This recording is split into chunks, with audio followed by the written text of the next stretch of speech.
Assalamualaikum warahmatullahi wabarakatuh.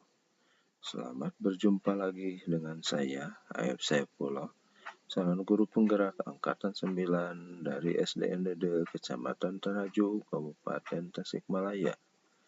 Pada kesempatan kali ini akan memaparkan tentang koneksi antar materi modul 3.1 pengambilan keputusan berbasis nilai-nilai kebajikan sebagai pemimpin. Pratap Triloka adalah sebuah konsep pendidikan yang digagas oleh Ki Hajar Dewantara. Pratap Triloka memiliki keterkaitan dengan pengambilan keputusan sebagai seorang pemimpin, yaitu pada konsep Ingarso Sung Tulodo, Ingmadya Mangunkarsa, Tuturi Handayani. Di depan memberi teladan, di tengah membangun motivasi, di belakang memberi dukungan. Berdasarkan hal tersebut, sebagai seorang guru, sebagai pemimpin pembelajaran, sudah sepatutnya menerapkan konsep-konsep pengambilan keputusan yang tepat dan berpihak pada murid dengan menerapkan tahapan-tahapan pengambilan keputusan sehingga dapat dijadikan tauladan dan juga motivasi bagi murid maupun rekan guru dan warga sekolahnya. Nilai-nilai positif yang terdapat pada seorang guru atau pendidik yaitu nilai berpihak pada murid, mandiri, reflektif, kolaboratif, dan inovatif. Merupakan nilai-nilai dasar yang harus terpatri pada diri seorang guru. Nilai-nilai positif tersebut akan berpengaruh pada saat kita dihadapkan dalam pengambilan sebuah keputusan. Bagaimana kita menentukan 4 paradigma dilema etika, 3 prinsip pengambilan keputusan, dan juga 9 tahap pengujian dan pengambilan keputusan. Sehingga pada saat yang sama seorang guru dihadapkan pada sebuah masalah dilema etika, sebagai seorang guru harus memiliki rasa empati terhadap muridnya.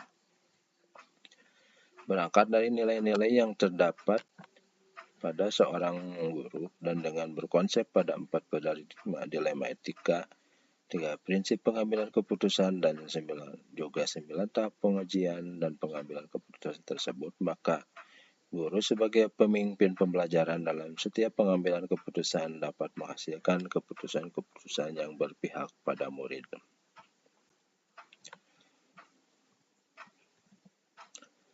Coaching merupakan sebuah keterampilan yang sangat erat kaitannya dengan pengambilan keputusan. Menerapkan coaching dengan teknik tirta merupakan langkah yang paling ideal saat kita membantu orang lain. Dalam hal ini, masalah di lingkungan sekolah. Tahapan-tahapan dalam tirta dapat mengidentifikasi masalah dari coach. Coaching merupakan hal yang sangat penting karena guru yang berperan sebagai coach dapat menggali potensi yang dimiliki oleh muridnya. Karena guru yang berperan sebagai coach dapat menggali potensi yang dimiliki oleh muridnya dengan memberikan pertanyaan-pertanyaan yang dapat menggali dan menemukan potensi yang terpendam dalam diri murid untuk dapat menyelesaikan permasalahan-permasalahan yang dihadapinya dengan kekuatan sendiri serta mampu mengambil keputusan yang tepat. Teknik tirta jika dikombinasikan dengan 9 langkah konsep pengambilan dan pengujian keputusan akan menjadi sangat ideal dalam pengambilan keputusan. Keragaman dan perbedaan karakteristik pada gaya belajar peserta didik di kelasnya, seorang guru harus mampu menciptakan suasana belajar sesuai dengan kebutuhan mereka. Maka hal ini menjadi penting sehingga guru perlu memiliki kemampuan dalam mengelola aspek sosial emosional dengan baik karena hal ini akan berpengaruh pada pengambilan keputusan dilema etika. Kompetensi sosial emosional yang dimiliki dalam mengambil keputusan sebagai pemimpin pembelajaran yaitu kesadaran diri, pengolahan diri, kesadaran sosial, dan keterampilan berhubungan sosial. Kemampuan tersebut sangat berpengaruh terhadap pengambilan keputusan seorang guru di kelasnya sebagai pemimpin pembelajaran, sehingga keputusan tersebut akan menghasilkan keputusan yang bijaksana dan berdampak positif bagi murid dan lingkungannya. Seorang pendidik saat dihadapkan dengan masalah dilema etika ataupun bujukan moral di lingkungan sekolah, dalam pengambilan keputusan akan terpengaruh pada nilai-nilai yang dianutnya, yaitu reflektif, mandiri, inovatif, kolaboratif, dan berpihak pada murid. Pendidik harus berpihak pada murid dan selalu mengutamakan kepentingan murid dan mampu membuat solusi tepat dari setiap permasalahan yang terjadi. Kesadaran penuh atau self-awareness sangat diperlukan pendidik dalam menganalisis setiap kasus atau permasalahan yang terjadi, apakah termasuk dilema etika atau bujukan moral. Jika kasus tersebut memerlukan bujukan moral, sebagai pendidik harus tepat berpegang teguh pada nilai-nilai kebenaran yang dianutnya. Pengambilan keputusan yang tepat merupakan hal yang sangat penting. Pada pengambilan keputusan yang tepat akan menuju suatu perubahan yang ke arah yang lebih baik, sesuai dengan tujuan yang hendak dicapai. Tetapi jika terjadi kesalahan dalam pengambilan keputusan akan berdampak sebaliknya. Dalam melakukan pengambilan keputusan, hanya selalu berpedoman pada 4 paradigma, 3 prinsip, dan 9 langkah dalam proses pengajuan dan pengujian pengambilan keputusan. Jika dalam pengambilan keputusan dilakukan melalui proses analisis kasus yang cermat dan juga menerapkan 9 langkah pengujian pengambilan keputusan, maka keputusan tersebut sedikit banyak akan mampu mengakomodir kepentingan dari pihak-pihak yang terlibat. Dengan demikian akan berdampak pada terciptanya lingkungan yang positif, kondusif, aman, dan nyaman. Tantangan-tantangan di lingkungan saya dalam pengambilan keputusan sebagai kasus dilema etika adalah pada saat adanya perbedaan sudut pandang dalam melihat sebuah kasus, sehingga perbedaan sudut pandang inilah yang mempersulit adanya kesepakatan dalam pengambilan sebuah keputusan. Terkaitannya dengan adanya perubahan paradigma dalam pengambilan keputusan di sekolah, jawabannya adalah ada. Mengapa? Karena perbedaan sudut pandang hanya terdapat pada beberapa rekan yang mereka belum mau membuka diri untuk menuju berpikir dengan paradigma baru. Pengaruh pengambilan keputusan sebagai seorang pemimpin pembelajaran dengan pengajaran yang mendekatkan murid. Dengan mempelajari modul tentang pengambilan keputusan sebagai pemimpin pembelajaran, sangat membantu saya sebagai guru dalam pengambilan keputusan tersebut. Karakteristik unik yang terdapat pada setiap murid perlunya saya sebagai guru dalam pengambilan keputusan dengan 4 paradigma, 3 prinsip, dan 9 langkah pengambilan keputusan dan pengujian, sehingga keputusan yang saya ambil dapat berdampak positif dan memerdekakan murid.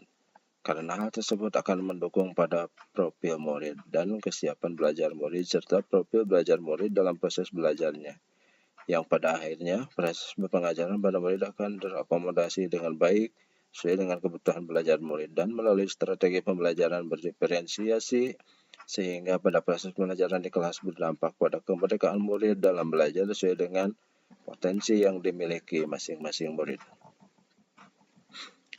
Pengambilan keputusan yang kita ambil akan dapat berpengaruh cara pengajaran kita kepada murid. Jika keputusan tersebut berisi tentang metode dalam pengajaran maupun sistem penilaian yang sesuai dengan kebutuhan murid, maka dapat dilakukan keputusan tersebut merupakannya keputusan yang berpihak pada murid. Dan sebaliknya, jika keputusan tidak memberikan ruang bagi murid untuk tumbuh dan berkembang sesuai dengan kodrat mereka, maka keputusan tersebut tidak berpihak pada murid. Keputusan yang diambil hanya merupakan keputusan yang dapat memberikan murid untuk tumbuh dan berkembang sesuai dengan kodratnya, baik kodrat alam maupun kodrat zaman, dan sebagai bentuk dalam menuntun murid menuju merdeka belajar. Hendaknya guru memberikan ruang bagi murid untuk dapat mengemukakan pendapat dan mengekspresikan bakat dan potensi yang dimilikinya, sehingga murid dapat belajar mandiri bagaimana mereka dapat mengambil keputusan yang sesuai dengan pilihannya sendiri. Pendidikan bertujuan menuntun segala proses kodrat atau potensi anak untuk mencapai sebuah keselamatan dalam kebahagiaan yang setinggi-tingginya, baik untuk dirinya sendiri, sekolah, maupun masyarakat. Maka kita sebagai pendidik hanya mampu mengambil keputusan sebagai seorang pemimpin pembelajaran dengan bijaksana, sehingga dapat memenuhi kebutuhan murid yang beragam. Pada proses pembelajaran, guru harus mampu melihat dan memahami kebutuhan belajar muridnya, serta mampu mengelola kompetensi sosial dan emosional yang dimiliki dan dalam mengambil sebuah keputusan sebagai pemimpin pembelajaran dengan menerapkan 4 paradigma, 3 prinsip, dan 9 langkah dalam pengujian dan pengambilan keputusan. Nilai-nilai positif dan kesadaran penuh dari seorang guru harus dipegang teguh dalam dirinya agar dapat mengelola aspek sosial emosionalnya, sehingga guru memiliki rasa empati saat dihadapkan kepada dilema etika dan dapat mengambil keputusan dengan bijak dan menerima risiko. Keterampilan melaksanakan teknik coaching dapat menuntun murid-murid dalam menyelesaikan masalah yang dihadapinya dengan memanfaatkan potensi-potensi yang ada pada diri sebagai solusi dalam menyelesaikan masalahnya. Dengan coaching, guru dapat menggali potensi-potensi dalam diri murid yang dapat digunakan sebagai dasar dalam membuat keputusan, dalam menemukan strategi menuju mereka belajar. Dengan demikian, guru dapat mengambil keputusan secara tepat sesuai dengan kebutuhan belajar muridnya. Hal tersebut akan bermanfaat dalam belajar mereka dan berpengaruh pada masa depan mereka sesuai dengan zamannya. Pemahaman saya tentang konsep-konsep yang telah dipelajari di modul ini adalah penerapan 4 paradigma individu lawan masyarakat, rasa keadilan lawan rasa kasihan, kebenaran lawan kesetiaan, jangka pendek lawan jangka panjang, 3 prinsip pengambilan keputusan berpikir hasil akhir, berpikir berbasis peraturan, berpikir berbasis rasa peduli, dan 9 langkah pengambilan keputusan. Kebijaksanaan sebagai guru dalam setiap pengambilan keputusan perlu adanya penerapan melalui langkah-langkah pengujian yang tepat untuk menyelesaikan sebuah kasus ataupun masalah. Sehingga sebagai pemimpin pembelajaran dalam pengambilan keputusan berdasarkan prinsip dan berdasar pada langkah-langkah pengambilan keputusan yang benar.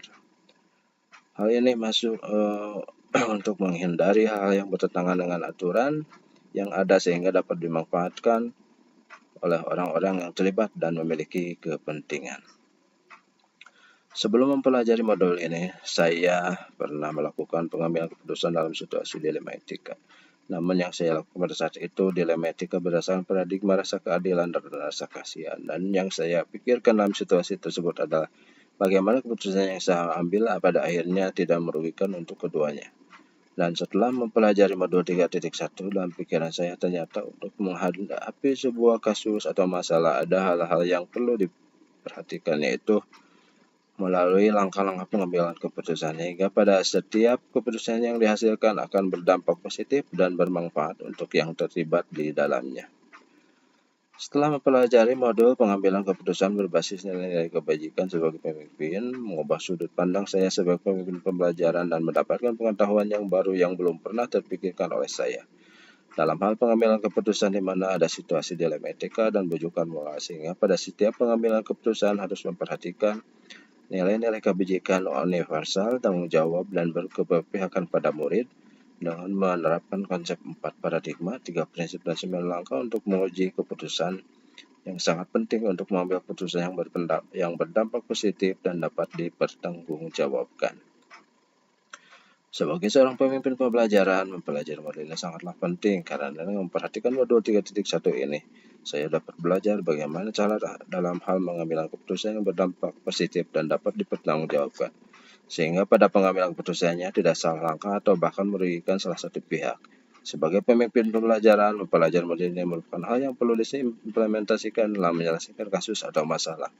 Sehingga diharapkan dalam setiap pengambilan keputusan, langkah-langkah yang diambil merupakan langkah yang bijaksana dan tepat serta berdampak positif bagi yang terlibat dan lingkungan sekitarnya. Demikianlah pemaparan saya kali ini. Terima kasih, salam dan bahagia. Salam guru penggerak, maju terus pendidikan Indonesia.